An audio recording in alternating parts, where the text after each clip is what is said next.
Well, hello everyone and welcome back to another video, the F1 22 Driver Career Mode video with Alpha Tauri, episode number 35 today for the Italian Grand Prix, the Season 2, round number 13. If you missed the previous episode uploaded last week at Belgium, I recommend go and check that out, and of course subscribe if you're new to the channel to see plenty more F1 22 Driver Career Mode videos. But yes, coming into this one then, we've got 1900 resource points to spend, but obviously we're getting towards the bigger part of the ultimate and the major upgrades. We've got a major front downforce upgrade available.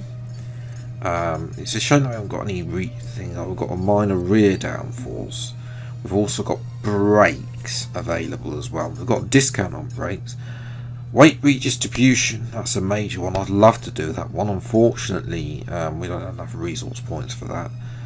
So major brakes it is.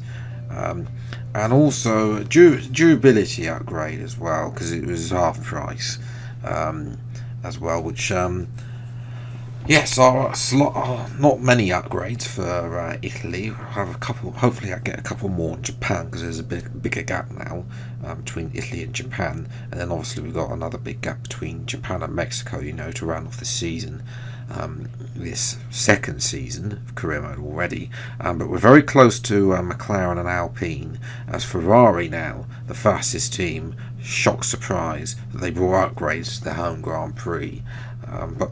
You know, Ferrari, you know, may have the fastest car on paper, but where will they be on track? That is another decision. Where will we be on track? Bearing in mind, we've won 2 out of the last 3 races. Unfortunately, Monza, yeah, P16, not a great qualifying, I'm not going to lie. I did up the AI after last week's race win at Belgium, spoiler alert if you haven't seen already. But yeah, we're down here in P16, not really doing much. And the car, to be fair, on its first run did feel a little bit off. You know, not really found the perfect setup for Monza yet, unlike clearly I found for Belgium, for Spa. You know, coming through the Lesbos sections then, we're 2.5 tenths up on our previous best time. Now just trying to get through onto this BAP DRS straight. We know we've got the straight line speed in this car, so you know, it's about just trying to follow it through and make sure we can get there. Slightly up on Schumacher. I'm not running 0 wings because I'm on a pad, by the way, so there are some wings but very low, single figures. It's like F1 2021 with single figures front wings on, but yes, just thought I'd mention that. But you know, clearly a little bit more work on the setup. We actually fall to the bottom of the timings, but fortunately that lap was a lot better when we qualified P12. So yeah, not a great qualifying, especially the fact that our teammate is on pole. The man who won the Italian Grand Prix back in 2020 in real life leads the Red Bull 1-2 as well, only just to Sergio Perez and Charles Leclerc. Max Verstappen P5. You know, it is very tight up there. You know, we didn't get in the 118s, so yeah, that's a bit disappointing. You know, with Gasly on pole, we'd expect to be a lot closer to him, but that's the way it is sometimes, unfortunately. I will have to wait and see what we can do in the race. Speaking of the race, it's time for the race day's Italian Grand Prix. It's time for the Italian Grand Prix once again here at the beloved and iconic Autodromo Nazionale di Monza.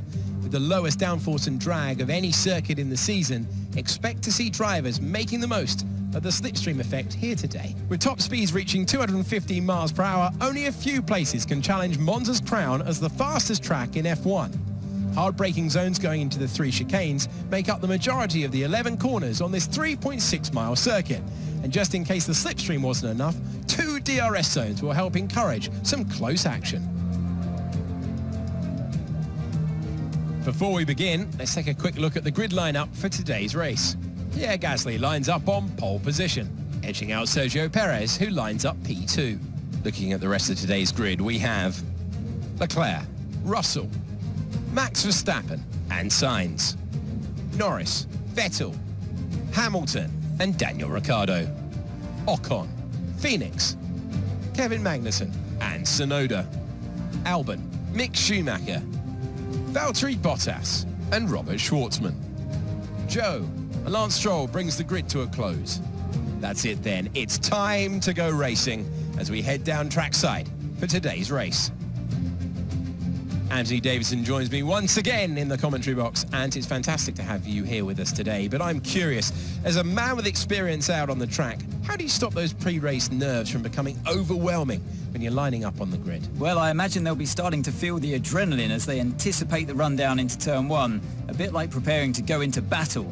The unknown situation will bring nerves, but that's a good thing. It will keep them focused on the moment and on their surroundings as we build towards the start of the Grand Prix.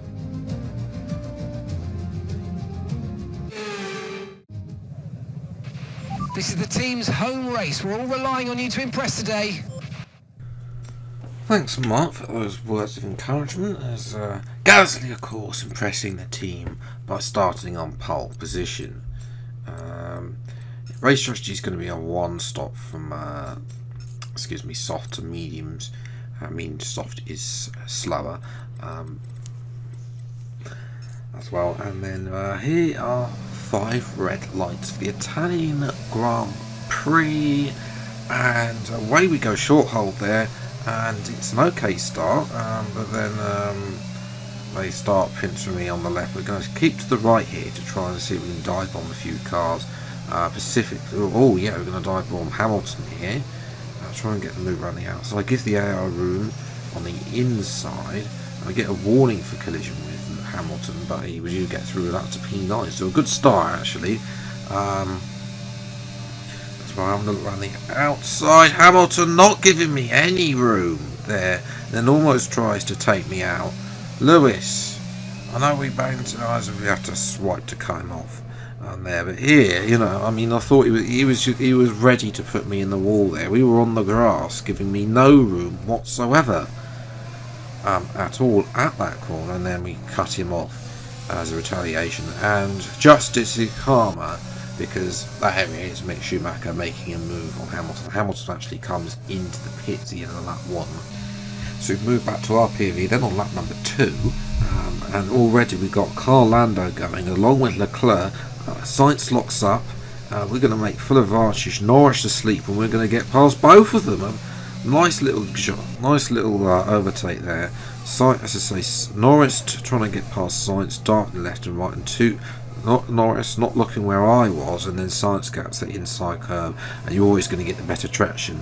If you're an AI or whatever, if you're on the outside, there is up at the front. Gasly is streaking away, absolutely dominating this race at the front from Sergio Perez, who's in second, who jumped Leclerc on the start. Leclerc not having a great start. He is recovering now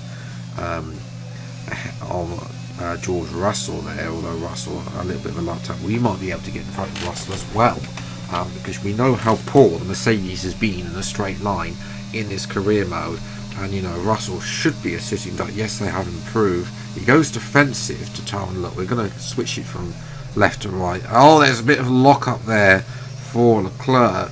Can we get the move on Russell now? No, we can't get the traction out of turn 1. The air always beat me on traction out of the corner for some reason, even though we're deploying the ERS. But you know, as soon as we get the speed running, we've got way more top end speed than the Mercedes, and it's a much less hairy overtake on Russell than it was on his teammate Hamilton. And Valtteri Bottas in the Aston Martin is out of the race with an engine failure. A typical F1 22 game, then no safety car for that to recover Bottas's car, so we're going to carry on anyway. And at this point, Leclerc, Verstappen are just running away, so we're going to take a little bit of, I don't want to say a gamble, roll the dice. We're going to come in a lap early. You know, Leclerc setting fastest laps. I'm not really looking forward to spending a bit more time on those softs, especially with Russell behind. So I think we're going to undercut people on the mediums see what we can do. We've got a free pit lane as well, so we're not going to get stuck by anybody else coming in. There's Hamilton, of course, running around in last place after making his early stop for front wing change, comfortably in front of him, because of course he's had that front wing change as well. And you know what? It's half work, the undercut, because there is Verstappen. He's only 1.1 seconds in front of us. Leclerc has stayed out as well, so he's chosen to overcut, but Verstappen definitely has a bit more pace than me as well, and Leclerc actually comes out ahead of Verstappen and then gets in front of Sergio Perez. So it's a good job by Red Bull to use the overcut effectively for Leclerc and to get Leclerc, well, effectively from P4 up to P2. For us, sadly, as we cut to the last lap, we've been caught by Sebastian Vettel, showing Ferrari do have a little bit of pace as he got in front of Norris. But for us, the pace wasn't there compared to the two Red Bulls and Gasly, who just absolutely dominated out in front. Perez steals fastest lap away from Leclerc on the final lap. That's a bit controversial. As well, not supporting his teammate after the discussions that Christian Horner gave us last week at Belgium. A bit controversial there that Perez has taken fastest lap away from Leclerc. Gasly, to be fair, deserved that win. Absolutely dominated and was, even though he was only a second in front of Leclerc was more catching him. Had there been more laps, it would have been interesting as well. We're down to P4 in the championship, not that we really matter as well. We're just, the big focus, I think, is the Constructors' Championship, actually, because, Gasly now is well clear of Ocon, who's continually failing to score. We're only 7 points now behind Ferrari, and McLaren are also in sight, so a good end to this championship could see us be third in the Constructors. Now that Gasly's won a race, his focus is going to be moved up. We have got 3 races left to go. Japan is next, not a great track for me, so I don't expect anything special there. But then next week are Mexico and Brazil, which are, well, Mexico is definitely a very good track for me, as in the recent part. Brazil, last year's game wasn't a good track for me. Like, we had a fluke win with a safety car, I think, in season 3, I want to say, last year. So Brazil, not quite the track that used to be strong, but of course that will be a sprint race, so there is always the advantage to make those extra positions up as well.